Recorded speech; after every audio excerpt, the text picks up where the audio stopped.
शुक्लां ब्रह्म विचारसार परमामाद्यां जगद्व्यापिनीं वीणा पुस्तकधारिणीं अभयदां जाड्यान्धकारापहां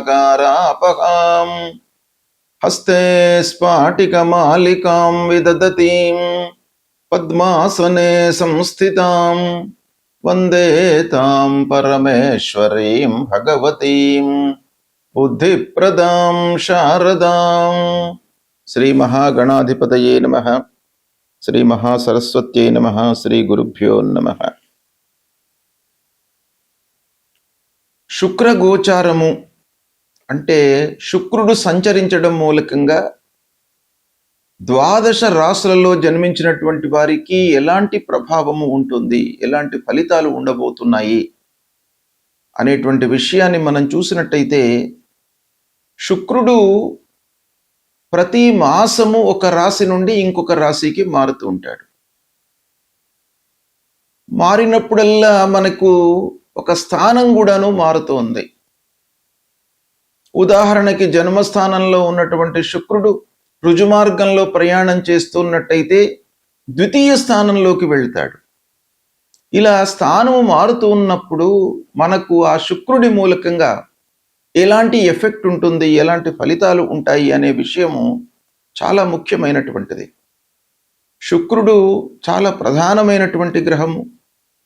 శుక్రుడి మూలకంగా మనకు జీవితంలో అన్నిటికంటే ముఖ్యమైనటువంటిది ఆనందము, సౌఖ్యము, సుఖము, ఇలాంటివన్నీ కూడాను శుక్రుడి మూలకంగా కలుగుతాయి. కాబట్టి శుక్రుడు గోచార రీత్యా ఉత్తమమైనటువంటి స్థానాలలో సంచరిస్తూ ఉన్నప్పుడు, లేదా జన్మ సమయంలో శుక్రుడు అనుకూలమైనటువంటి స్థానాలలో ఉన్నప్పుడు, శుక్రాంతర్దశ జరుగుతూ ఉన్నప్పుడు, శుక్ర మహర్దశ జరుగుతూ ఉన్నప్పుడు మనకు తప్పకుండా ఆ శుక్రుడి మూలకంగా మంచి ఫలితాలు ఉంటాయి. అంటే సంపాదన, చదువు ఇవన్నీ కూడాను ఎలా ఉన్నప్పటికీ మనిషికి జీవితంలో ఆనందము, సంతృప్తి అనేటువంటిది ముఖ్యమైనటువంటిది. కాబట్టి శుక్రుడి మూలకంగా ఇది కలుగుతుంది. ముఖ్యంగా మహిళలకు శుక్రబలం చాలా శ్రేష్టము అనేటువంటిది శాస్త్రం చెప్తోంది. స్త్రీణాం శుక్రబలం శ్రేష్టం అని.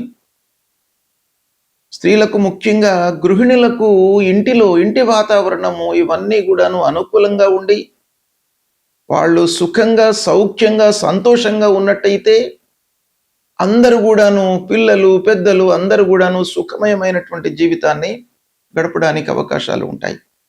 కనుక శుక్రుడి యొక్క గోచారానికి అత్యంత ప్రాధాన్యత ఉంది. అయితే ఈ శుక్రుడి గోచారం మూలకంగా ఎలాంటి ఫలితాలు ఉన్నాయి అనేటువంటి విషయాన్ని మనం తెలుసుకుందాం. కర్కాటక రాశి వారికి శుక్ర గోచారము ఎలా ఉంది అనే విషయాన్ని మనం చూసినట్టయితే, 4 జూలై 2026 నుండి 1 ఆగస్టు 2026 మధ్య కాలంలో శుక్రుడు సింహరాశిలో సంచరిస్తున్నాడు. సింహరాశి అనంటే సూర్యుడి యొక్క ఆధిపత్యాన్ని కలిగినటువంటి రాశి. సింహరాశికి సూర్యుడి అధిపతి. శుక్రుడు, సూర్యుడు శత్రుగ్రహాలు. అంటే శుక్రుడు శత్రుస్థానంలో సంచరిస్తున్నాడు. అయినప్పటికీ కర్కాటక రాశి జాతకులకు గోచార రీత్యా ద్వితీయ స్థానం అవుతుంది. అంటే ద్వితీయ స్థానము శుభప్రదమైనటువంటి స్థానం, ధనస్థానంలో సంచరిస్తున్నాడు. కనుక ఈ గోచార రీత్యా శుక్రుడి యొక్క అనుకూలత ఉంది. ఆర్థికంగా మీకు కలిసి వస్తుంది ఈ సమయం. కుటుంబ స్థానం కూడాను. కనుక కుటుంబం లోపల సుఖశాంతులు వెల్లివిరుస్తాయి. ఇక మీకు మాటతో కొన్ని పనులు నెరవేరేటువంటి అవకాశాలు ఉన్నాయి. అంటే మీ మాటకు సమాజంలో అన్యోన్యత, అంటే ఆత్మీయులు, సోదరులు, బంధువర్గం లోపల మీ మాటకు చాలా విలువ ఉంటుంది. తద్వారా కొన్ని పనులు నెరవేరే అవకాశాలు ఉన్నాయి. అయితే పొదుపుపై మీరు మనస్సు నిలపాలి. ఈ సమయం లోపల పొదుపుపై మనస్సు నిలిపినట్టయితే ఈ సమయం మీకు బాగా అనుకూలిస్తుంది. విలువైనటువంటి వస్తువులను, అలంకార వస్తువులను, ఆభరణాలను ఇంటికి కావలసినటువంటి గృహ ఉపకరణ వస్తువులను ఇలాంటివన్నీ కూడాను మీరు కొనుగోలు చేసేటువంటి అవకాశం ఉంది. వ్యాపారస్తులకు కలిసి వస్తుంది. ఉద్యోగస్తులకు ఉద్యోగంలో ఆదాయం స్థిరపడుతుంది. కొంత ప్రోగ్రెసివ్గా మీరు వెళ్ళేటువంటి అవకాశం ఉంది. ఇంటిలో శుభకార్యాలు ఈ శుక్రుడి మూలకంగా జరిగే అవకాశం ఉంది. దాన్ని వీరు సద్వినియోగపరుచుకున్నట్టయితే పిల్లల యొక్క చదువు, వివాహాది శుభకార్యాల విషయం లోపల శుక్రుడి యొక్క సంచారం మీకు బాగా కలిసి వస్తుంది. సమాజంలో గౌరవ మర్యాదలు లభిస్తాయి. ముఖ్యంగా దాంపత్య సౌఖ్యము ఈ సమయం లోపల మీకు ఉంటుంది. భార్యాభర్తల మధ్యన అన్యోన్యత ఉంటుంది. ఒకే మాటపై మీరు ఉండడం మూలకంగా పిల్లలను మంచి స్థాయిలో మీరు నిలిపేటువంటి అవకాశము ఉంది. ఇకపోతే పెట్టుబడుల లోపల కొంత జాగ్రత్తలు తీసుకోవాలి. ఆదాయము మీకు స్థిరంగానే ఉంటుంది ఈ సమయంలో. అయినప్పటికీ మీరు పెట్టుబడి ఇన్వెస్ట్మెంట్ చేసేటప్పుడు కొంత పూర్వాపరాలను ఆలోచించడం చాలా మంచిది. ఆరోగ్య విషయమై జాగ్రత్తలు తీసుకోవాలి. ఆహార నియమాలను పాటించండి. ఇకపోతే అపార్థాలకు తావివ్వకుండా సూటిగా మీరు మాట్లాడడము, మర్మగర్భంగా ఉండడము ఇలాంటివి చేయకుండా మీ మనసులో ఉన్నటువంటిది ఉన్నట్టుగా మాట్లాడడం మూలకంగా చాలా పనులు నెరవేరుతాయి. ఆరోగ్యం విషయంలో మటుకు కొంత శ్రద్ధ వహించండి. ఓవరాల్గా మనకు చూసినట్టయితే కర్కాటక రాశి వారికి శుక్రుడి యొక్క సంచారం మూలకంగా మధ్యస్థమైనటువంటి ఫలితాలు ఉన్నాయి ఈ సమయంలో. అయితే కొన్ని విషయాలలో మీకు బాగా కలిసి వస్తుంది. దాన్ని సద్వినియోగపరచుకోండి. శుక్రుడు ప్రతికూలంగా ఉన్నప్పుడు మనము పరిహారాలను చేసుకోవాలి.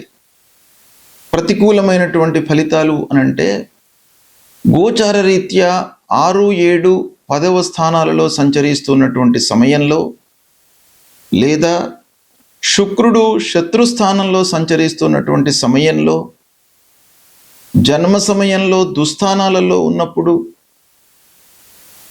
వీటన్నిటినీ కూడాను మనము దృష్టిలో పెట్టుకొని శుక్రుడికి సంబంధించినటువంటి పరిహారాలు చేసుకోవాలి.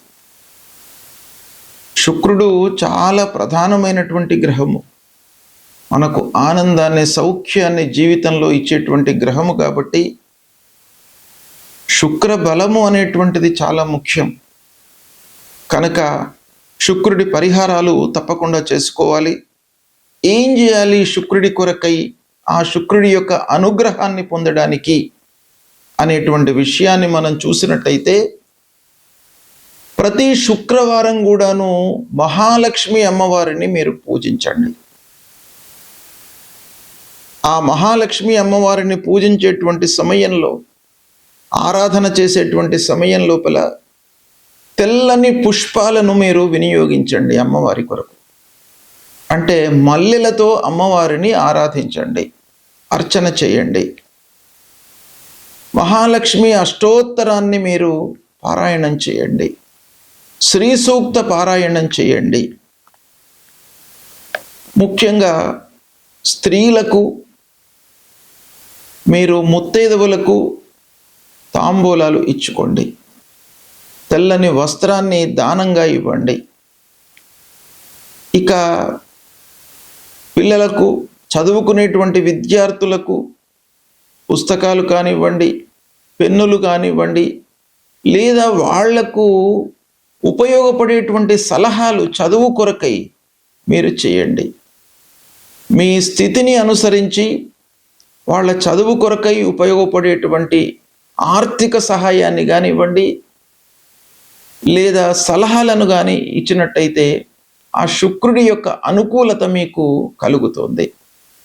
ముఖ్యంగా శుక్రుడికి సంబంధించినటువంటి మూల మంత్రాన్ని చదువుకోవడము, అమ్మవారిని యొక్క దేవాలయానికి వెళ్ళి అమ్మవారిని ఆరాధించడము, అర్చించడము మీరు చేసినట్టయితే చాలా మంచి పరిహారాలు కలుగుతాయి. ఆ అమ్మవారి యొక్క అనుగ్రహం మూలకంగా శుక్రుడు మీకు అనుగ్రహిస్తాడు. తద్వారా శుక్రుడి మూలకంగా కలిగేటువంటి ఆ దుష్ప్రభావం ఏదైతే ఉందో అది దూరం అవుతుంది. అమ్మవారి యొక్క అనుగ్రహం కలుగుతుంది. తద్వారా మీకు శుభ ఫలితాలు కలుగుతాయి.